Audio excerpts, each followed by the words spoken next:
மந்திரியான மே மாதம் கும்பம் ராசியுடன் இணைந்துள்ளவர்கள் ஒருபோதும் மறக்க முடியாத பல நல்ல மாற்றங்களை எதிர்பார்க்கலாம். முக்கிய கிரக நிலை மாற்றங்கள், சூரியன் மற்றும் குரு ஆகியோர் நன்கு உறுதிப்படுத்தும் விதமாக புதிய வாய்ப்புகளுடன் வரும் நினைவுகளை நீங்கள் அனுபவிக்க வாய்ப்பு உள்ளது. மே 11ஆம் தேதி குரு, 14ஆம் தேதி சூரியன் மற்றும் 16ஆம் தேதி புதன் உங்கள் வாழ்க்கையை மேம்படுத்த சுகஸ்தானத்திலிருந்து பயணம் செய்கின்றன. உழைப்பு, பணியாளர் உறவுகள் மற்றும் குடும்பத்தில் அமைதி கொள்ள மே மாதம் செய்யப்படுகிறது. புதுமையான முயற்சிகள் முனைத்தால் அன்பான குடும்ப உறவுகள் முன்னேற்றம் காணலாம். தம்பதிகளுக்கு இடையிலான பாசத்தை மேலும் மேம்படுத்தும் மணமக்கள் உணர்வுகளை காண்பித்தால் வெளியே செயல்பாட்டின் வெளிப்பாட்டில் நேர்மறையான தாக்கங்கள் ஏற்படும். மே மாதம் உங்கள் முயற்சிகளை வெற்றிகரமாக முடிக்கலாம்.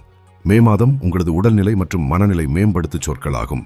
அழுத்தமான மனநிலையில் இருந்து செயல்திறனை நிரூபிக்கும் முனைவர் நினைவாற்றலும் வரும். மேலும் புதிதாக முதலீடு செய்ய ஆர்வமாக இருக்கும் வேளையில் பல நாட்களில் அதிர்ஷ்டம் உன்னுடைய பக்கம். எனவே மே 8, 9, 10ஆம் தேதிகளில் முக்கிய முடிவுகளை தவிர்க்கவும் சனிக்கிழமையில் பரிகாரம் செய்யவும் மறக்க வேண்டாம்.